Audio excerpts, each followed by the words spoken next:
এই সংবাদমেলটোৰ মূল কাৰক হ'ল কেন্দ্ৰীয় চৰকাৰে আমিনগাঁৱৰ পৰা সাজু হৈ যিটো 427 নম্বৰ ৰাষ্ট্ৰীয় ঘাইপথ সম্প্ৰসাৰণৰ বাবে অনুমোদন দিছিলে সেই ৰাষ্ট্ৰীয় ঘাইপথটো অভয়পুৰৰ পৰা 4 নং বাগদা গাঁৱৰ মাজেৰে নি কলিতাকুছিত সংযুক্ত কৰাৰ কথা তেওঁলোকে চলিছে। এইটো কৰিলে আমাৰ যিটো হাজোৰ ঐতিহাসিক মাধৱ মন্দিৰ তাৰপিছত এইটো দুমুঠা সত্ৰ এইবিলাক ম্লান পৰি যাব, যিটো জনসমুদ্ৰ আছে সম্পূৰ্ণ এইটো ধ্বংসৰ গৰাহত হৈ যাব, মানুহৰ জনসমাগম কমি যাব। আমি দাবী কৰিছোঁ সেই অভয়পুৰৰ পৰা আঁতৰত যিটো আমাৰ মাছ বজাৰ আছে তাৰ পৰা যদি ৰাইট চাইডে সেইবিলাক যথেষ্ট চৰকাৰী ভূমি আছে, সেইফালে নিলে চৰকাৰৰ কোনো ক্ষতি নহয় তথা আৰু কোনো ব্যক্তিগত ভূমি বেছিকৈ নাযায় আৰু চৰকাৰৰ যিটো কেন্দ্ৰীয় চৰকাৰৰ পইচাও ৰাহি হ'ব আৰু আমাৰ হাজোবাসী ৰাইজৰো এইটো ভৱিষ্যতে সুফল হ'ব, আমাৰ মন্দিৰৰ ঐতিহ্য হৈ থাকিব। গতিকে এই কাৰণে আমি আজি ইয়াত সংবাদমেল পাতিছিলোঁ। ষড়যন্ত্ৰটো হৈছে চিফ ইঞ্জিনিয়াৰ যিটো দেৱজিৎ দাস, তেখেতে চিএমে কৈছে যে এইটো ছাৰ্ভে কৰিব পাৰিছে, কিন্তু কোনো ধৰণৰ তেওঁ চিএমক নজনোৱাকৈ নিজৰ চাৰিত কেন্দ্ৰীয় চৰকাৰলৈ কেন্দ্ৰীয় যিটো পথ পৰিবহণ মন্ত্ৰী তেওঁলৈ প্ৰেৰণ কৰিছে ছাৰ্ভে হোৱা বুলি, কিন্তু তেওঁ তাতে আকৰ গৈ আছে, তেওঁৰ মই মতালিত চলি আছে। কিয়নো তেওঁৰ যিফালে ৰাস্তাটো নিয়াৰ কথা বাগদা গাঁৱত তেওঁৰ প্ৰায় 40 বিঘা মাটি আমি উলিয়াইছোঁ, কাগজ নথি পত্ৰ উলিয়াইছোঁ তেওঁৰ ঘৈণীয়েকৰ নামত পৰিবী দাস গগৈ, আৰু তেওঁৰ খুৰখালী নামত আছে যথেষ্ট সংখ্যক ভূমি আছে।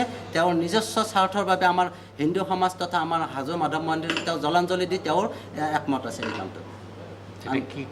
তেখেতৰ বিৰুদ্ধে কি কৰিব এতিয়া আমি সংবাদমেল যদি কোনো কাম নিদিয়ে অনাগত দিনত আমি পথ অৱৰোধ কৰিম আৰু কোনোপধ্যে সেই কামটো আমি হ'বলৈ নিদিওঁ। আমাৰ ৰাইজৰ স্বাৰ্থ জড়িত আছে, আমাৰ ঐতিহ্য মন্দিৰটো হাজোৰ গৌৰৱৰ কথা আছে, গতিকে আমি কোনোপধ্যে হ'বলৈ নিদিওঁ। এয়া আমাৰ সংবাদমেলৰ মূল্য।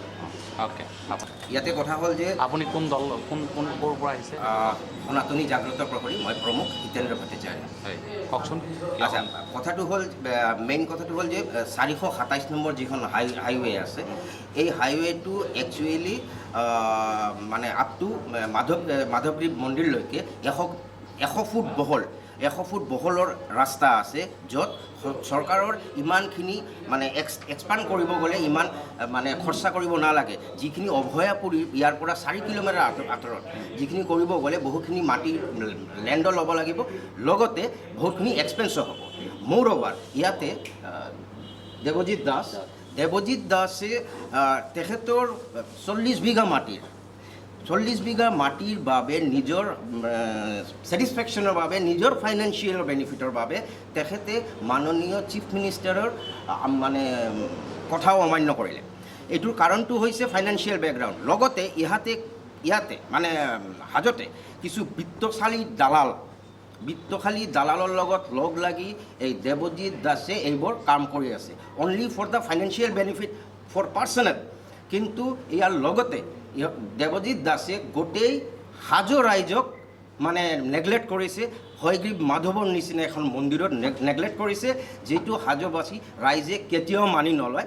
এতিয়া আমি আপোনাৰ লগত যোগেদি মুখ্যমন্ত্ৰী লগতে দেৱজিৎ দাসকো থ্ৰেটেনিং দিছোঁ যে আপুনি আপোনাৰ এইটো ডিচিশ্যন চেঞ্জ কৰক, নহ'লে আমি বিহিত ব্যৱস্থা ল'ম। বিহিত ব্যৱস্থা মানে আমি আন্দোলনতো বহিব পাৰোঁ, আমি তেখেতৰ যদি দিল্লীলৈকে হাত থাকে আমাৰো কাৰোবাৰ থাকিব পাৰে। তো আৰু যদি তেখেতে দোষী সাব্যস্ত হয় তেখেতৰ ইমিডিয়েট নিলম্বন আমি দাবী কৰিলোঁ। ধন্যবাদ।